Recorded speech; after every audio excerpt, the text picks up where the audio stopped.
Hey, hey, Hey hey! guys, what's Hey, guys. up? Y'all, we're gonna have a great show tonight. I'm Oh, just so always. excited. It is a balmy southern night. I got my little fan and everything. It's about to start raining. We're setting the mood. We've got a really wonderful guest who has created these types of moments that we Mhm. have watched over the decades within the paranormal. Things that have taught us how to ghost hunt, giving us a voice, watching other people tell their stories. She's one of my favorite people. Yeah, she's awesome. And We've she's been looking crazy. forward to this for a while too. So Oh, I Yeah, know. and she's I haven't got crazy. to talk to her since we filmed last year. oh I wow. know. She's Hard to busy. believe that January was when all the MonsterQuest episodes came out. And oh gosh, how exciting was that? And it seemed like afterwards it was like a door opening, and so many people that have had experiences started coming out of the woodwork. Mhm. And just so you know, there was a sighting. Hey, Rez, there's a Hey, sighting Rez. of a Bigfoot in South Carolina today. There was one in Spartanburg a couple of weeks ago, one up back in Newberry today. Well, you know what we're getting a lot of here is But bears. They've had Really? like 5 reported. There was 2 in Wetumpka where I live.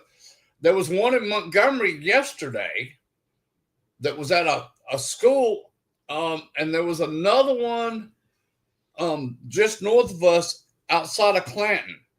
So I like just love that. bears are coming out of the woods, Yep. which we've never As had. long as hot. I'm not the appetizer, as long as I'm not the appetizer for the bear, I love them. I love a little bear. Yeah, I've never You know seen this what? many reports of bear. We had one lady hit a bear Oh over no. there Oh, in East Wetumpka out in the country, and then another one was spotted like yesterday.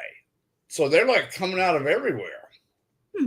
I've had a lot of people contact me about paranormal experiences recently within their home. I've heard people talking about and going openly talking on social media about seeing either UFO, aliens, Bigfoot, all types of cryptids. I mean, our world is really opening up. Oh yeah, And this lady, Laura Marini, has given all of us a voice, including us, the three of us. Mhm. yep. And one What's thing going before on? we go with Laura, y'all. The Department of War released the 4th batch of UFO files. If you haven't seen them, go look. They've We'll, got we'll some be talking about amazing it stuff in there. tomorrow. I can't wait. I can't wait. Oh, Oh We'll be yeah. talking a little bit about it tomorrow, along with some pretty scary paranormal stuff. We have someone coming on that has had experiences with an exorcism. So we've got big things this week for all access. First, Mhm. our star of the night, Laura Marini. Let's bring her on. There she is. Hey. hi, Hey, Laura. Laura. Hi, I'm. Oh, great! Welcome. My picture keeps sticking for some reason. Give it a Okay, few to don't worry about StreamYard it. will work itself out. It always Yeah. does.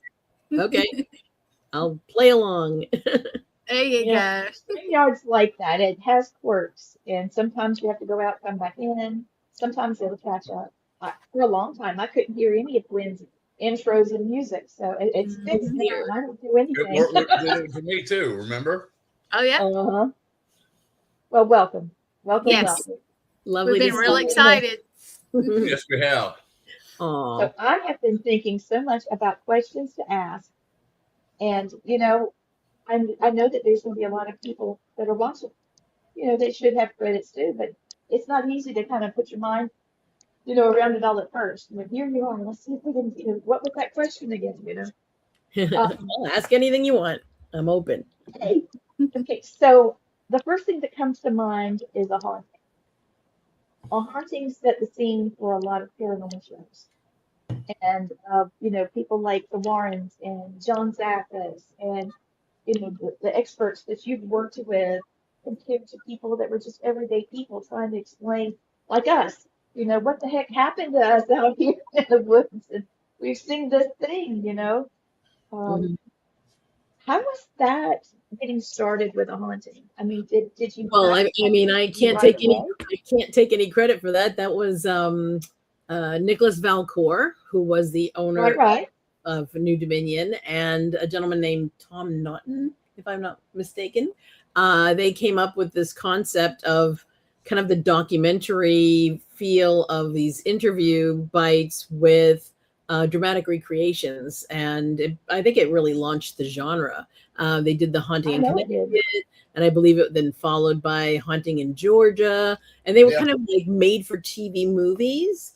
They did very well. And from that spun the interest in having the series. I love it because I'm good friends with the people that were haunting in Georgia. Oh, My good friend Bill Bean was on a haunting oh, in his we house. love Bill Bean. house. Yes. Precious. Yeah, that's funny because where they're at, the haunting in Georgia is like literally 45 minutes from me. Oh, wow. Yeah. Yeah, he was lovely. We actually had him on in the final season that we did in 2021. They aired in 2022. And he said it was one of his absolute favorite episodes of, because we actually had this wonderful local guy named Doug something that always played Bill. He looked like him and he was a really good actor. And so they would bring Doug Hopt, I think was his name. Anyway, Doug always played Bill. And it was a really good episode. It was called It's a great episode. Deliverance in Chicago, if I remember correctly.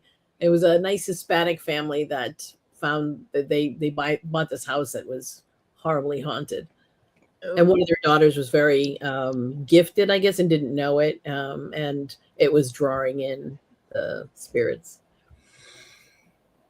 So, but anyway, so yeah, I can't take any credit, but we do every year, you know, I mean, whenever they would have a new showrunner, we would bring our own ideas to the table. And yeah, and I remember when I first came on board, I mean, I was already a fan of the show and I just loved it.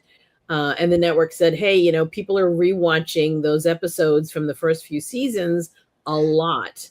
So whatever magic they had, go back and try to find it. So yeah, I watched, and those episodes still hold up, like all of them do. They're just amazing stories. And it's just funny to me how many people I actually know that have done episodes. Oh, really? I know. Norman Reed from Haunting in Connecticut, good friend of mine. Okay. I was at the premiere when they did the movie. Oh, wow, marvelous. Carmen's lovely. I remember. I love Carmen. She's awesome. Her husband's really nice too. How is he? We spoke because we had contemplated going to do kind of a retrospect, like going back to it 30 years later or something. That would have been good. That was wild. We actually wrote the whole pitch and the network was very interested in it. And then that was when, you know, in television kind of all hell broke loose a few years ago with all the mergers and the, you know, everything. And so everything was put on hold. Nothing was being greenlit. Everything was kind of like, let's wait this out. And so it didn't end up happening, but Carmen was lovely. Yeah. Yeah. There's been a lot of moving and shaking when it comes to, you know, getting things greenlit and telling stories. Well, the manner that you do. If you think about it, in a sense, it opens up new possibilities for people. Whereas there used to be gatekeepers telling people all the time, nah, we're not going to give you a show.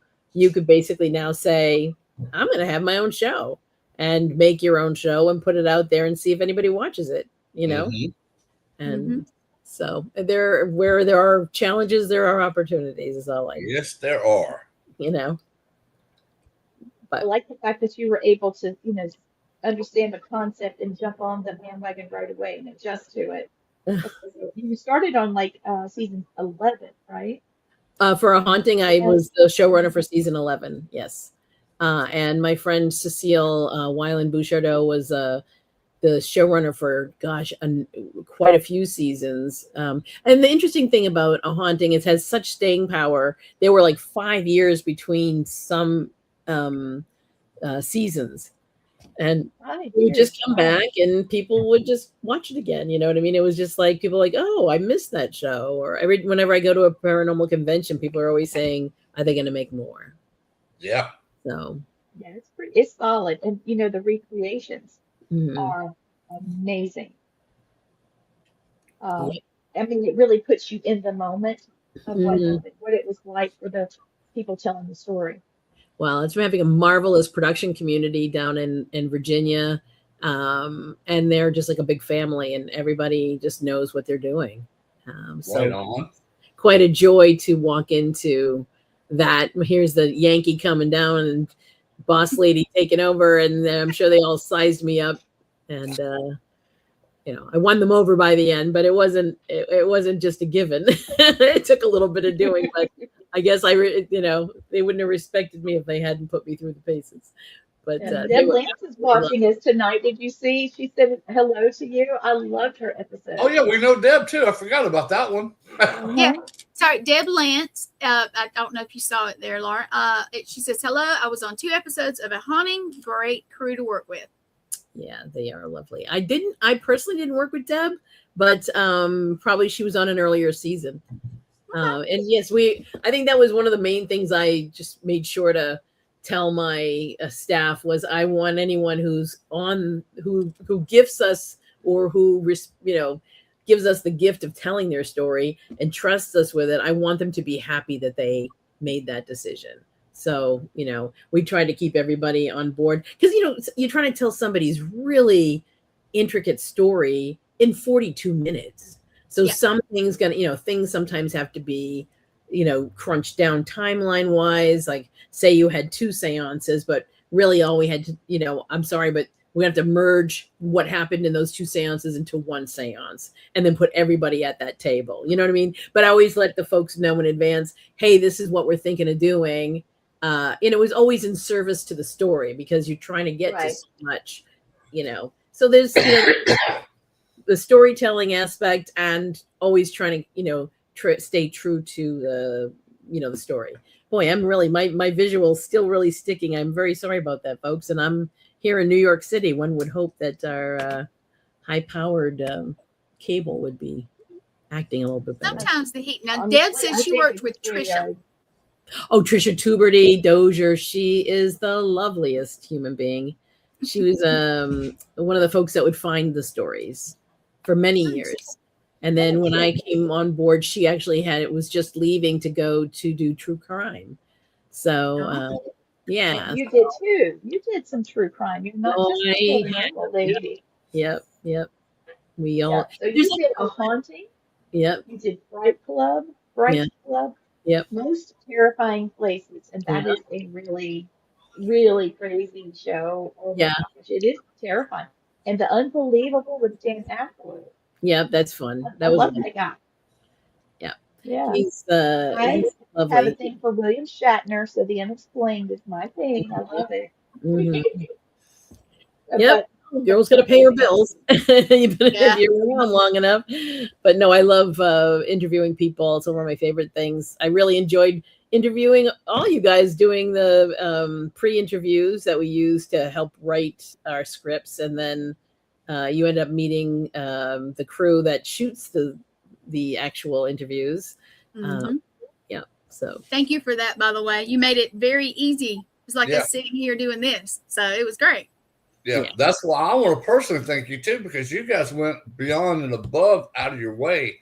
Because I had cancer last year and let me go film in Nashville. That helped me a lot, and I appreciate more than you'll ever know on that.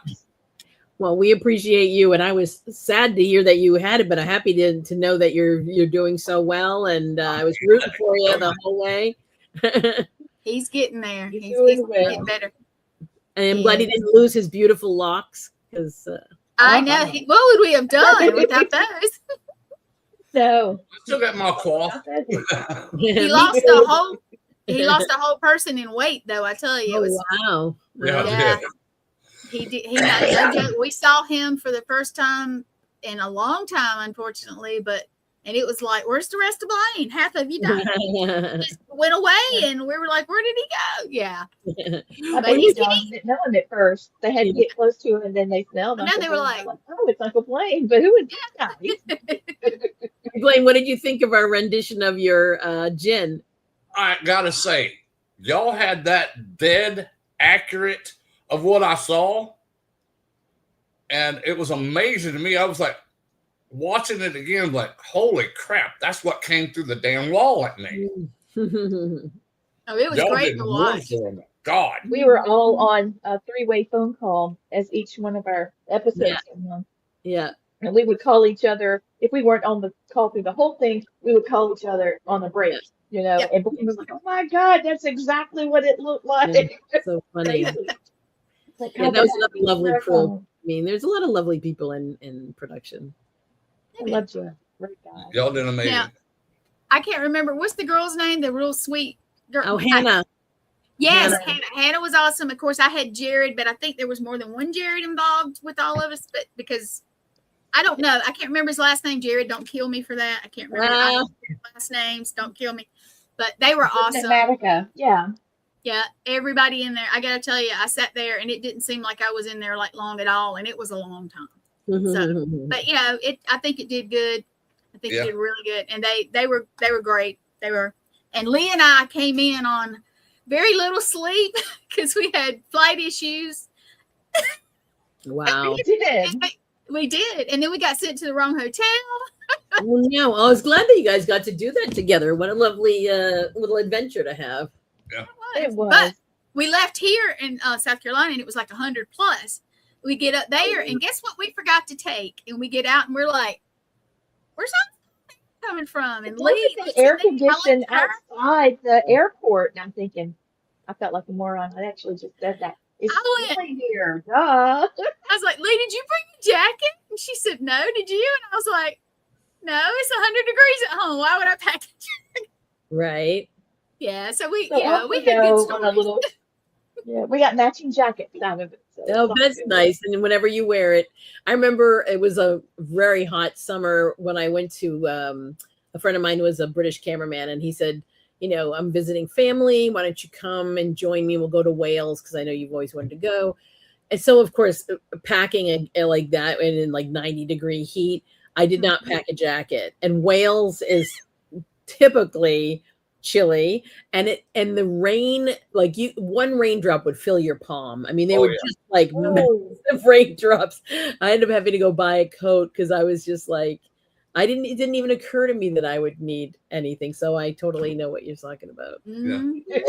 What I thought was cool, Laura, but it's like every time we turned it on MonsterQuest, there would be myself, Lee, or Gwen. I know I counted my episode showed probably like 29, 30 times. I don't doubt it. I mean, you're a rock star. Thank you. Yeah. I still have people say, hey, I finally saw it, because for a minute there, it was being weird getting on and everything. But now, yeah, and I still have people say, you guys all did so good. And I forget to tell these sometimes because we talk all the time. But yeah, everybody loves them. Not just our episodes, but of course, yeah, because they know us. So. I tell you, Laura, what I really loved is my granddaughter in California made all her friends watch my episode, Lee's episode, and Gwen's episode. Funny. All her friends. She said, my grandfather's a rock star. He's a TV. That's horrible. We were like, when we first got the AI, I was like, why is Blaine wearing a helmet? He's loading airplanes. That cracked me up too. Everybody that I know that worked with me. Yeah. Said, what do you got that bucket on your head for? Yeah, dude. I fought to have it redone, but they were just up against the clock. So, because I mean, I'm sure when I ordered it, it didn't say, you know, I think supposed to have you in a t-shirt because we sent them the pictures of you, you know, but anyway, it was just funny. But those guys were working. So the AI guys were just working around the clock. I mean, they were just. Well, I like the recreated actor you gave me for your show. Now, the first show I did was called Mission Unexplained. Yeah. They got some guy that didn't look nothing like me. Oh. He had a beard. I'm like, this guy's a military guy. Why's he got a beard on? Oh. Your interview, you probably maybe had a scruffy beard or a face or something. I did, but I didn't in Iraq. I did. I know that's what I always tell people the same thing. It's like that, you know, he's talking about 20 years ago or 30 years ago or whatever. Yeah. So yeah, you got to age people backwards. It's so funny from doing like a haunting when we would cast people. And of course, you always try to find people who are even more attractive, but it's just, yeah, it's funny because if you have somebody that is being interviewed now, but we're talking about them when they're 20 and they're 50 now. Like sometimes casting would send us people who were looking more like them now. And I'm like, no, you need to find somebody who just like, there's some sort of resemblance. It doesn't have to look exactly, just has to feel like that person. Sure. You know what I mean? Yeah. So anyway. I love the young lady that was with me, played Played little Adriana. in Yeah. the hospital. Aw. Yeah. She seemed little Adriana. She seemed so sweet, and she really showed how close she was to her grandmother. And that was spot on. Mhm. Playing Go Fish and all that in the hospital. That was a great memory, and she caught it. It made me feel so good. That's Yeah, cool. yeah. I didn't have, camera. I wasn't thinking about taking pictures, but I can look at that. It's very nostalgic. Oh yeah, it's always Well, fun. whoever the little lady was that did your episode on MonsterQuest, they did good. They did. And they had some of the hair down too. So I was like, yeah. Well, it's always so hard to try to tell somebody's story like in a way that people will be entertained and remember it, but that it stays true to the concept and to what happened. There's just so many things that go into that. It's a weird job. A strange life. I think it takes a lot of empathy. You have to pick up on what they were really feeling and then look deep Mm-hmm. and see what they were back then. It's a talent. It's a rare talent. And the questions that you guys asked us about our experiences, there were some things that you guys asked me that nobody had ever asked me. Yeah, And you it felt so good to be able to be heard Mm-hmm. and to have those memories. It really made it. That's my favorite part I told, of doing this yeah, meeting. I told him, I said, People like yourself and getting the story. And often people will say, "Oh, I've never told anybody what I just told you," and I'm like, "Well, that's lovely, thank you." It's like because if you listen to somebody, you don't want to just ask the next question that was written down on the paper. You actually want to go, "Oh, something was just revealed. I better look into that." And also you want somebody to paint a picture of or to help the viewer step into what they were going through. Like, tell me what the room felt like. Is this something that you experience often? Like, you really want to understand that person. Like, are they like a paranormal magnet, or are they new to this and it was completely scary? Are they, there's so much to ask. There's just so many things to know about something. Yeah. Like in my case, Laura, I've seen and heard spirits my whole life. I had never seen nothing like that damn thing that come out of a wall at me. I love how you put that, because that is exactly what it was. God. Yeah, exactly. Scary. I'm glad I didn't see it. We learned about the Jinn just by doing your story, so thank you. That was fascinating. My editor is actually from that part of the world, so she was very adamant that we not, screw anything up about the Jinn. And also we learned that they can mimic ghosts. I did not know that. Yeah, I found that out later. But yeah, that was fascinating. I found so. Ooh, since you said that, I've got another question for you. This one, I think it's: have you ever had anything paranormal happen while you were filming? I know blank, but have you ever had anything paranormal, like someone's telling a story and then all of a sudden, whoop? Yes. So we were shooting, yeah, and a couple of times, but this is the weirdest one. So I was shooting at what's that sanitarium? Upstate New York, not Wildwood. Is it Wildwood? It was a former sanitarium. Yeah. Very nice people. Anyway, so the woman, Lori, I think her name was, very nice. She had told the story about when she first bought the place. Like, she didn't have money, but something like she couldn't get this place out of her mind. And so she buys this place. It's falling in on itself. And her son had, her grown son had moved back in to help her build, renovate the place. And I think they were going to rent it out for apartments or something. I can't remember what. Anyway, so we were shooting this scene in the bathroom because she had talked about something happening in the bathroom. I can't remember what, but it was a very large bathroom, and they didn't have the tub or the toilet in there because they were renovating. So it was just a big empty room basically with a sink and whatever. Anyway, so we shoot whatever the scene was in the bathroom, and then everyone left except for me, and I'm looking over my list of what to shoot next. Now, they had all this building material in the closet that was open, like slightly ajar or whatever. And there was a wooden lip that had been nailed on the inside to keep the boards and whatever else from falling out. And as I'm looking at this list of things, and she had been talking about how, what was it? Often she's made to feel uncomfortable and unwelcome in this house. And so we shot that scene, and then they left. And all of a sudden, as I'm looking at my clipboard, this triangular piece of wood comes flying out of the closet and misses me by inches.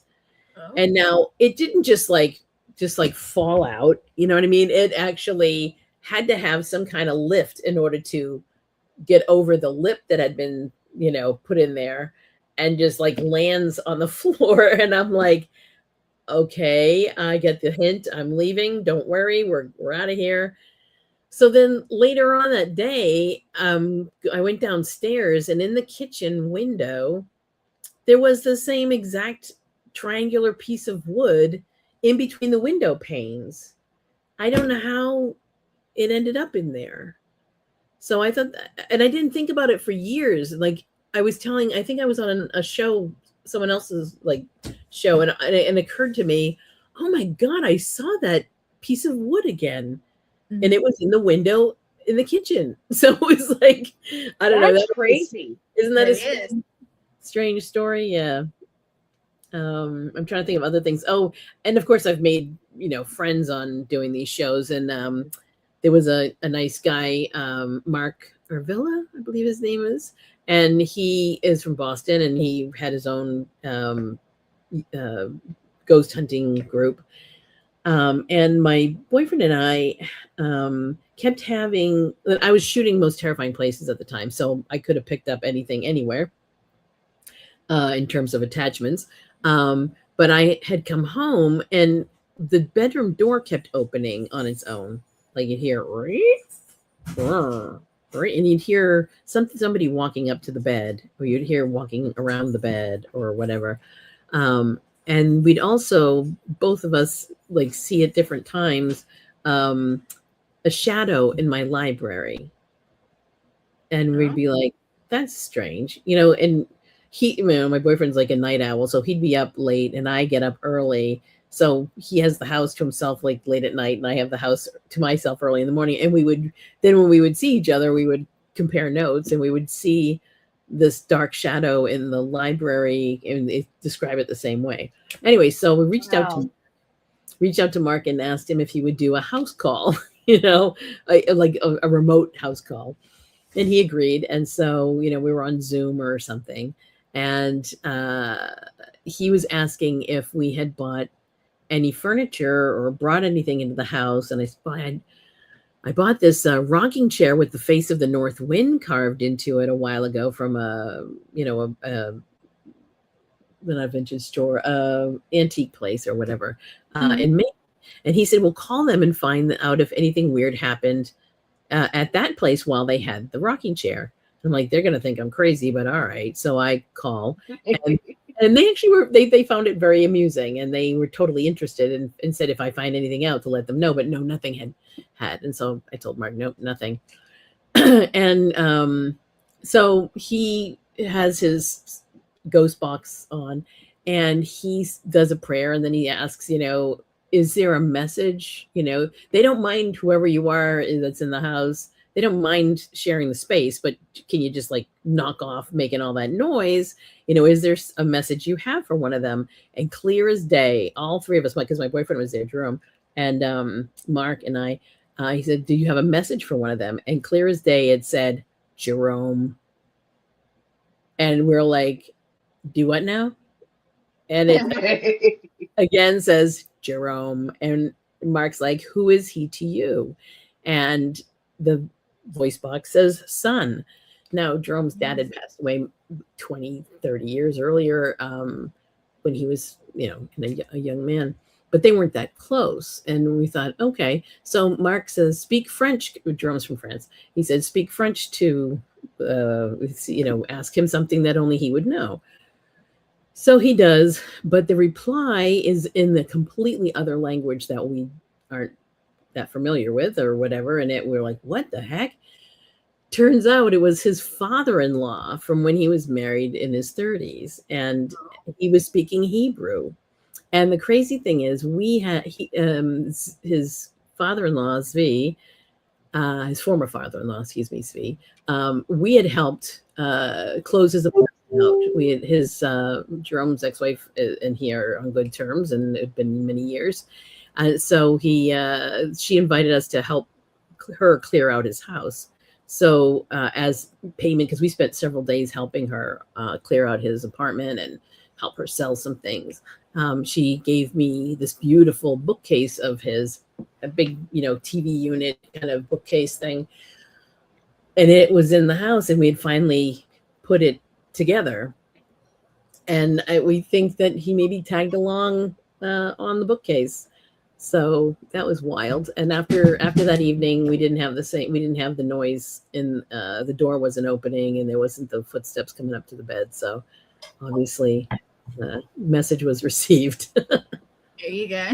He got his voice back, and he made his message. Now. Yeah, keep hydrated there, Blaine. Yeah. Sorry, y'all. I got a little very lightheaded, and my mouth started watering. I thought I was gonna get sick, but oh no. He's been fighting that nausea and vertigo. Ginger ale helps. Oh yeah, that's true. Ginger ale has always helped you. Yeah. Yeah. So, wow.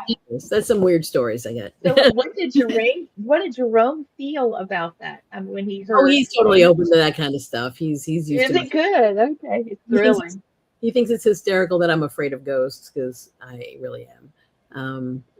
So I know, of all the things I could do. I mean, I'd be completely useless in a hospital situation. I hate blood and anything, all my medicine. Yeah, I would be useless. And I'm also useless when it comes to no, I mean, I've seen some weird stuff and I'm down with it, but I what it is, I'm afraid if I see a ghost, I can't keep that little bit in my head that's like, okay, Laura, this is a fun, thing for you, but you could always have plausible deniability. But I wouldn't have that anymore if I saw it. Welcome to our world, Laura. We see them every day. I'm sure you do. Since we were a kid, and my grandmother trying to teach me and my mom working with Blaine and Gwen as we talked about what we were seeing, because she's all had to. That was a lot of fun. But Mom would go straight Mama Bear if there was something going on with a spirit. She would talk with Clap. You get out of here right now. She would, and the mama, yes. And Deb says, once you see a ghost, you can't unsee it. That's very true. You can't unring that bell. Yeah. That's right. Well, I mean, I feel like I have seen them, but it's always been where I can go like, well, maybe I was just, imagining it. I worked at Longfellow's Wayside Inn in Sudbury when I was like, I don't know, the summers between college years or whatever.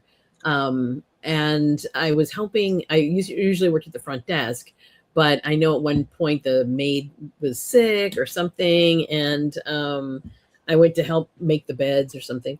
And in the hallway where there are like 8 rooms, Longfellow's Wayside Inn is like the oldest operating inn in the country. I mean, even George Washington slept there, kind of a thing, or whatever. And I've got sheets and I'm walking down the hallway and I see this kind of half, or I think I see this kind of half woman floating in the hall, with like, period clothes, basically, is what I'm going to say. Oh my gosh. But, and I've heard other people say, after the fact, I've heard other people describe the exact same thing. But of course, I can still tell myself that I just hallucinate. Ladies, I apologize. I'm doing really good. I'm going to step off because I'm about to pass out. Oh, no, no, Blaine. Go lay down. Love you, Go Blaine. lay down. Love you. Bye. Bye. Yes. Oh, I hope he feels okay. Yeah, he's had some what was it, bronchitis that turned into something. Yeah. He, He had bronchitis. It was right on the verge of pneumonia, and it was Oh. not diagnosed right to start with. They said, "Oh, you just got a little sinus." Yeah. Oh yeah, but hopefully he'll start feeling better. I hope so, because we so. got some stuff to do, fun stuff coming up, and we can't do it without Blaine now. How did the three of you meet? Well, now how did this go? Blaine I met first. Blaine the first time. Yeah, I met Blaine the first time at my father-in-law's retirement from the Air Force. Ah. Father-in-law's a colonel, and he was Blaine's commander. And my son was about 3 months old, and I had my hands full, and I was trying to do something, and I turned, and here's this great big man. And I said, "Could you hold my son for a second while I do this?" And he held that baby like, it was like it was nitroglycerin or something. He was so honored. Funny. And I said, "He's the sweetest man, And then Tom came over and said, "Oh, so you met one of my guys." And he talked to Matt. And then later, I was asked to be an agent with a paranormal entertainment company. And he was assigned to me as someone that I was to place, to be able to cast him in different places and do different things. And I had a paranormal conference, and I invited him. He was within driving distance. And then he comes in, he sees Matt, they know each other. All of a sudden, "Oh yeah, you're the guy from the retirement." And we started doing a ghost box session in this haunted bed and breakfast. We booked the whole place, so it was ours. Yeah. And he walked in the room, and the spirit was already in there, and it said, like cheers, Norm, and Blaine. Like, oh my God, they know who you are. And oh gosh, we fell asleep in there doing a ghost box session. It was that fun, that intense, that bad. And it's been that way. I think Matt and Blaine have known each other. Well, my son's. It's been at least 24 years. And Oh my gosh. Okay. Cool. So, yep. And then Gwen and my mom worked together. Yeah. Oh, let me tell this part. This is cute. You tell it. It's so yes, much better. I was a You paramedic. I don't know. I know Laura deals with so many people, but I was paramedic back in the day, and I worked in the hospital. And when I worked in the ER, Lee's mom worked there, and she was like one of my favorite people. She's just, if you ever met her, even now in spirit, she's sweet, very sweet. But and she gets you like a mama though. She will. She'll fuss at me now. She will. She's Filipino, so the Filipino moms or nurses in the hospital. You see them portray. That's her. Oh yeah. But we worked. We worked in the ER together. Loved it. We always, even if we were busy, we always spoke, gave a hug, all that. Well, when I was a medic, I used to call in. You have to give a report on your patients, and I call in, and if I'd hear that sweet little voice, I'd be like, "Yay!" and she would be like, "Yay," because we were like kids, I guess. And then years later, fast forward, when I finally decided that I didn't care what people thought anymore, I wanted to take a class, and I looked, and I was like, and I kept seeing Lee's name, but I couldn't get in. The people that anyway, so I had to wait a year, and Lee and them were like, "You shouldn't have to wait." I was like, "Wait, you know what? It wasn't time yet. It wasn't time." That's all, But then I kept looking at the last name, and I was like, okay, and I put two and two together, and I messaged Lee one night, and I was like, "Look, I want to take your next class."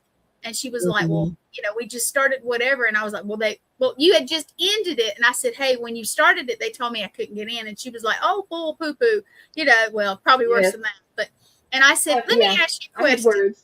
Yeah, she did. But I said, "Let me ask you a question. Do you know?" And do you know Judy Terry? And she's like, "That's my mom." And I'm like, "No way."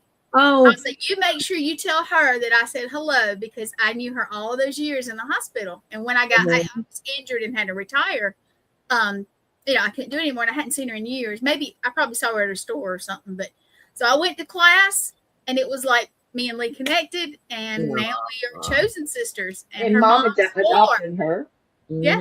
I would be off at work or whatever. I'd come home and mom had called Gwen, and they had gone to get coffee and shop and get into something and a burger or just whatever. Burger, yeah. And then we all had the ghost same idea. It's not a hobby. I don't know what you would call it. Awareness. Yeah. It's, once you're in the know. Yep. Yeah. And what I do love about the paranormal field itself, or the paranormal world, I'm not going to say field, paranormal world, is that there are certain people that are friends. When you meet them, they're friends. You can pick up their vibe right away. They're fun to investigate with. They're fun to travel with. We're known for just going to a place and taking a sleeping bag and crashing wherever and stopping at Dollar General and eat peanut butter sandwiches and whatever to get through the night. So it's just been a wonderful ride to have your own little tribe. Nice. And now we are to talk to somebody. It is. Now we have people say, our little group in Alabama says, once you see Lee, you see Gwen, or if you see Gwen, you see Lee. Or, and I'm like, you know what? And you can ask Lee on the days that we don't get to talk, or on weeks that we don't get to spend time. It's not good. It's not good, is it, Lee? All of us, we do much better together. Everybody on the network's the same way. We're all very close. Yeah. It's a family. It's a little family, but we have great times, and I am so grateful that I finally said I don't care anymore, and I'm going to take this class. And there we go. That little piece of the puzzle is all it needed to connect. And there you go. And it was the right time, so here we are now. Adventures, we love it. Flipping back around to the things that you've done, how different was it doing true crime compared to the paranormal? Was it? It's story, or it's similar in some ways. Would be awful. It is similar in some ways where you're really have to be, as you say, empathetic or really listen to folks, because in true crime, I mean, often these people are recounting the worst time in their life. When they felt vulnerable, or that the world had done them something very bad. Often in those cases, the case has been adjudicated and there's some sort of, record or whatever. So you are dealing with facts. I'm going to say in paranormal, people still have to, it's almost kind of like solving a crime, because you're finding little pieces of evidence and trying to weave together a narrative. Often, like I've worked on shows like The Haunting of, not A Haunting, but The Haunting of, with Kim Russo, and she's an evidential medium. And I love her. She's awesome. She's lovely. I love her. She's awesome. We would then, after, she would take the celebrity back through the place they had experienced a haunting however many years ago, to tell them what the message was, or why it happened to them, or whatever. And we could often find newspaper evidence to kind of back up what she was saying. And, that was always kind of cool when you can find something like that. Oh, yeah, definitely. And I think a lot of the folks who experience a haunting, who'd come to us with their story, had compiled file folders full of, information. Like they'd gone to the historical, society and found out what had happened on that land, or in that house, or, whatever. Those kind of confirmations are so valuable. Yeah. You feel like you're not crazy, Right. And I mean, yeah. And I think that feeling of vulnerability is very similar in them. Like, if you don't know if there's a killer outside the door, but you also don't know, what it is that's making that noise in your house, what it is that's waking you up every night. So there's a lot of similarities in those two genres. I thought so too. I always thought that it'd be kind of a neat story if you had a house that's haunted, and the spirit actually woke you up because someone was trying to break in to harm you. Wouldn't that be an interesting twist?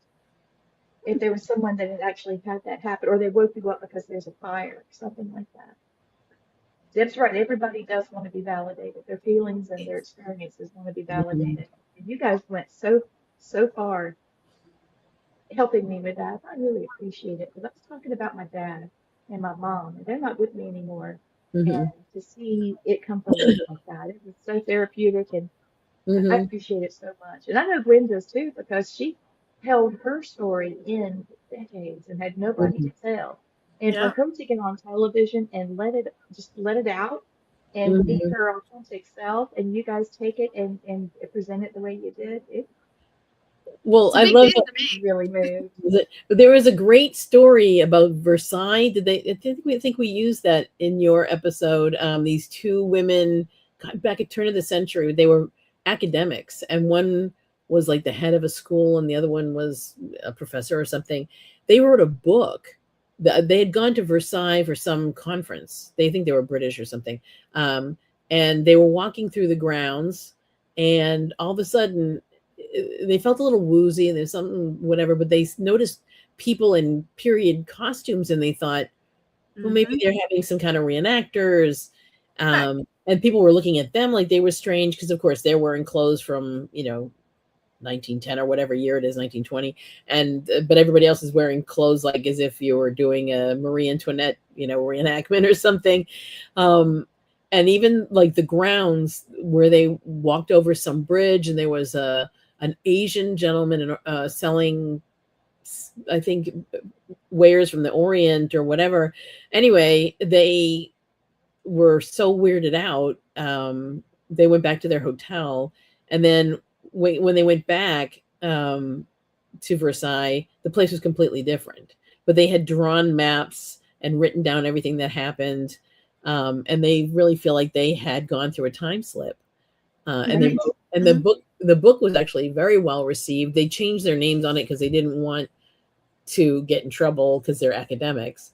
But that story exists, that they walked into some weird time slip. And there are other versions. That up. Yeah, That's so cool. Yeah, Well, and there are other things like that too that happen. So I have more. I'm gonna just say I slipped more than a lot of people realize. And last year, I won't say where, but we were at a location, and Lee almost got to see me slip. I'll tell you, we were at Gettysburg. We were at the Gettysburg Battlefield Bash. It was a Paracon, and there were reenactment people coming through playing music. Okay, so you could feel it was almost ceremonial. You could feel like the land was remembering it. Yeah. And I had a chill start from my feet up. I started feeling it when it got about to my chest. I was like, it's something in my head. It was Gwen, and she was about 2 or 3 people ahead of me, and she was fading in and out. I kid you not, she was phasing, and I thought I was going to lose her. I thought I yelled Gwen, and they all, like 3 people turned around and I said, get her, and they were like, what's the matter? I said, she's phasing in and out.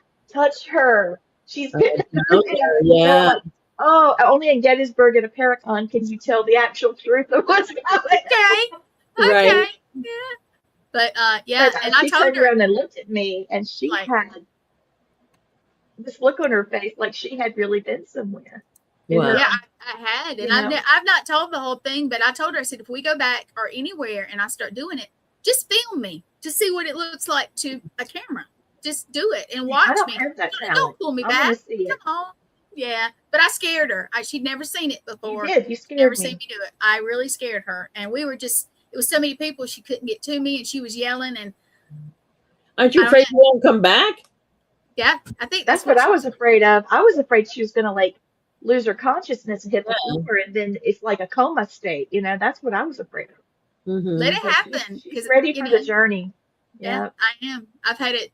I've had so many little ones that when I have real intense ones like that, it's something that I want to see where it goes. And I've never had anybody. Well, I had somebody didn't know what was happening one time, and they turned around and I wasn't there, but that was odd. Trying to explain to somebody who doesn't do paranormal when you have stuff like that happen, it's just sometimes it's hilarious.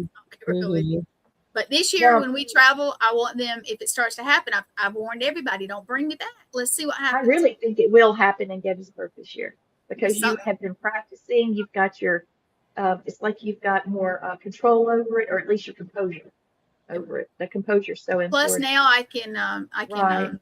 I can do other stuff too, like just traveling is what we call it. I can do it on my own. I can do stuff like that now. So I do. I got a lot better hold on a lot of stuff. When I traveled last year, it helped me just to be out there, all these places and doing stuff, and it really did. But yeah, this year I'm kind of looking forward to that more than anything. Even though I like the bash, don't get me wrong, I love seeing the people interact. But that when the drums start this year, I want camera on or eyes on or something, because I want somebody to tell me what happens. Because I know on my side, I'm not there. I'm not in that room anymore when it happens. I'm not there. And but I want to see what happens.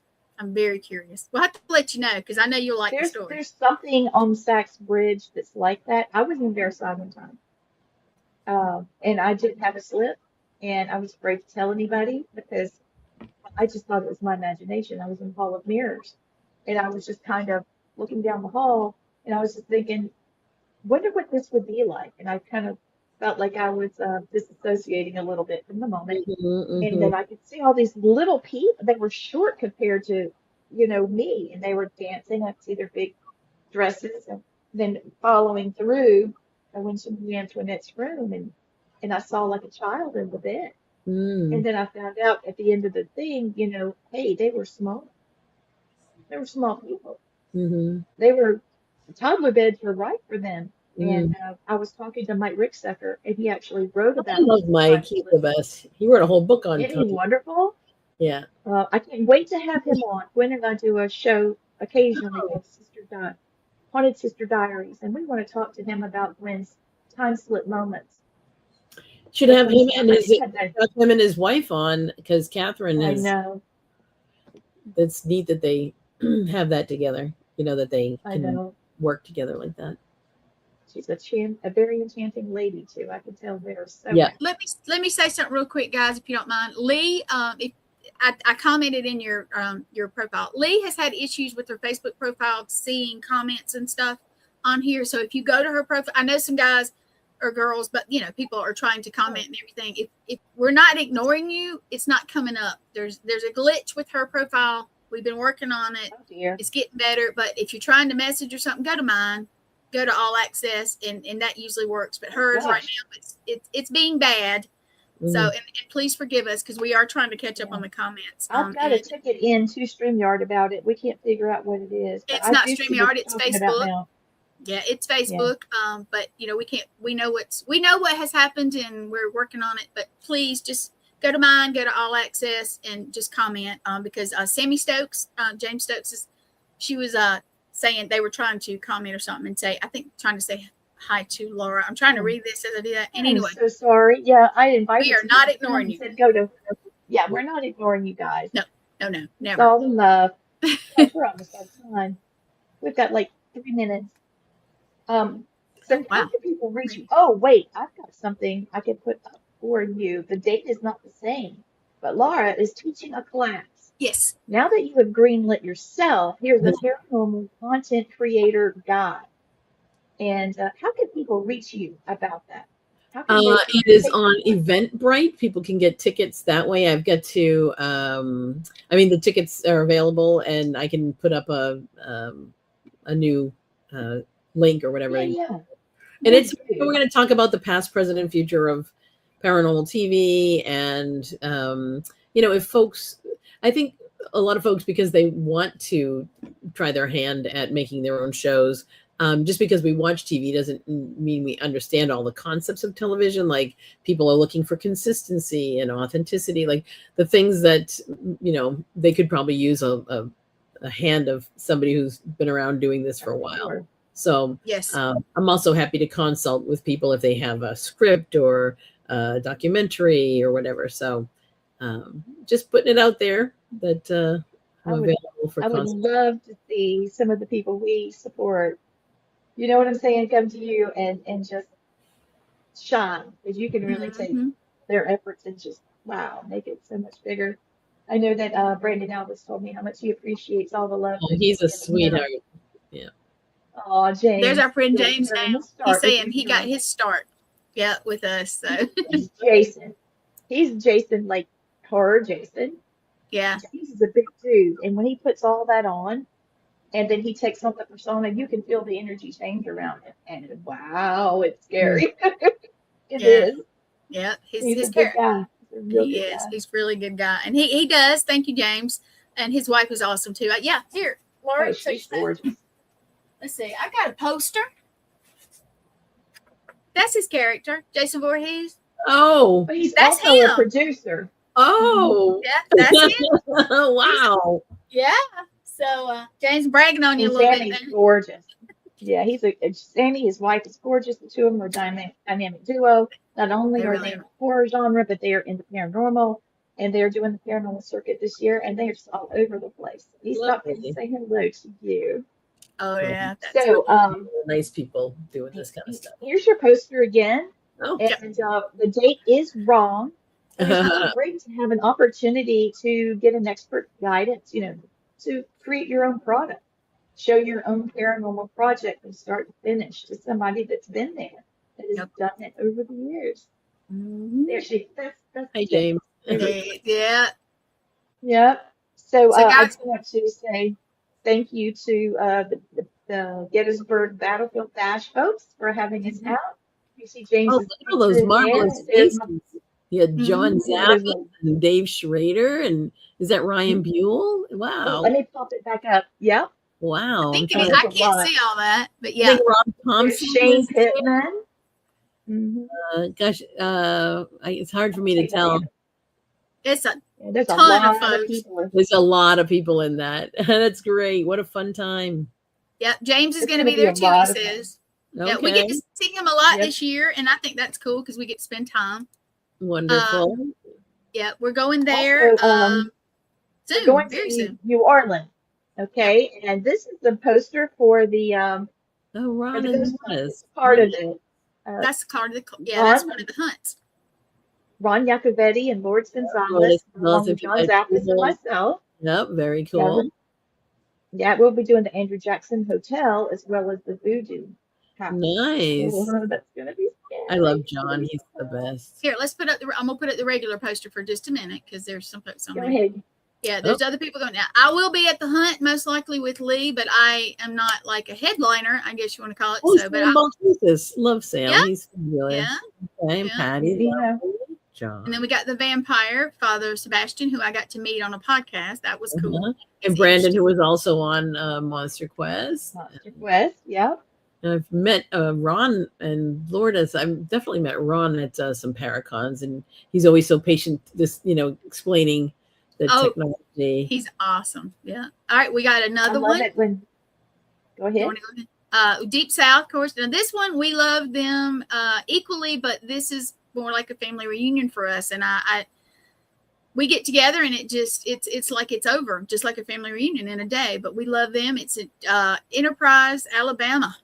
Nice. Yeah, but It it's is great. comics, horror, and Paracon Yes. stuff going on. Cosplay, workshops, panels, vendors, LARPing. I mean, it's all there. It's right next to Fort Rucker. It's supposed to be really big this year. Best steakhouse in that area that we were.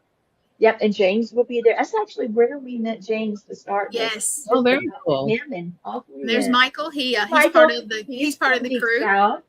Yeah. Mhm. But we look So forward to each and every one. But we meet so many good people and have such fun. And I know I always brag on my sis here.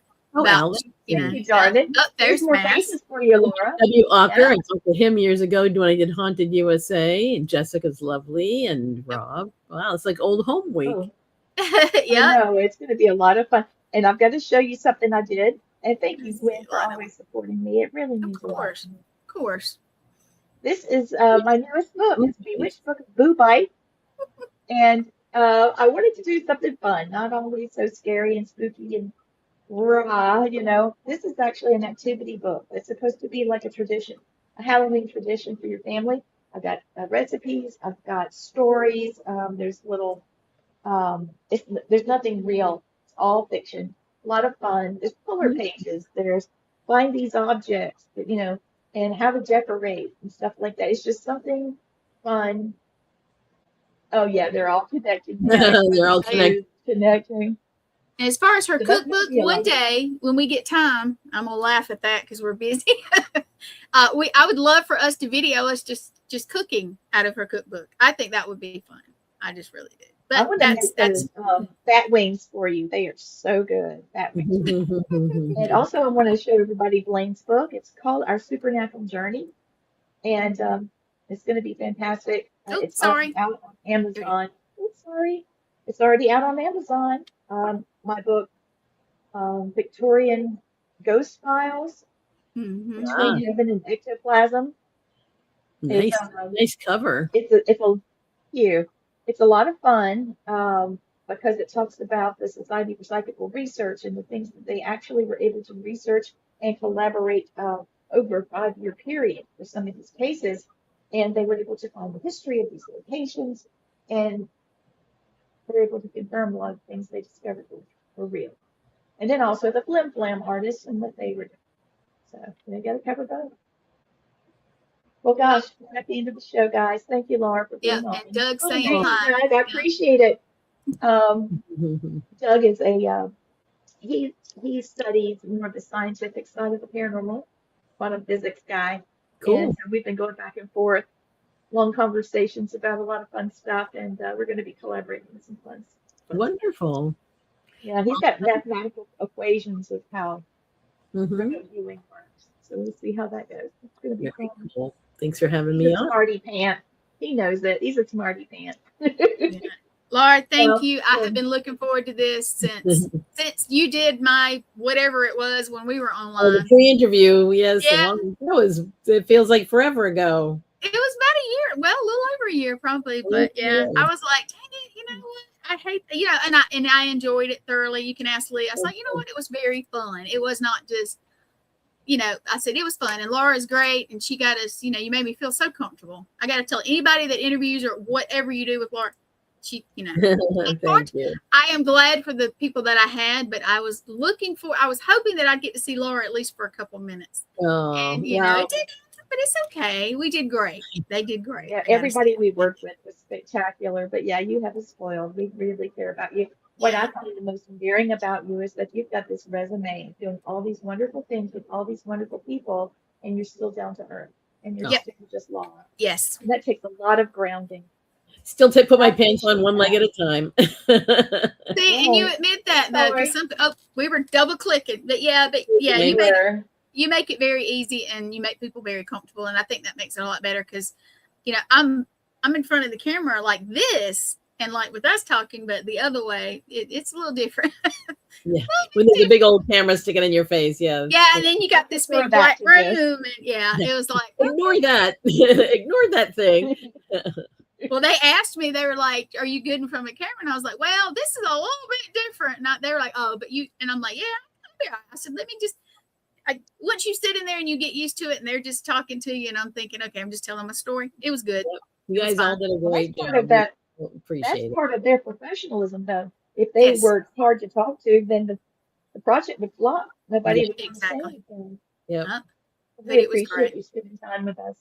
Yes, thank you. Come back. Please come back. And everybody watching, don't forget, Laura's teaching classes. Go on Eventbrite. Look for her. Flip it up again. Because there's things she can teach you. You got it. Exactly. You can pull it up. No, I thought you had it. I'm sorry. I'm so used to clicking. I try to let Lee do it. We just click all over the place. Well, we do advertise you. We do advertise you, and we share it out. And guys, I mean, I would love to take it myself, but I don't even. You know what? Lee, tell the joke. I love it. A little bit busy. Maybe we can go back and watch the recording. Yeah, a little bit. Yeah.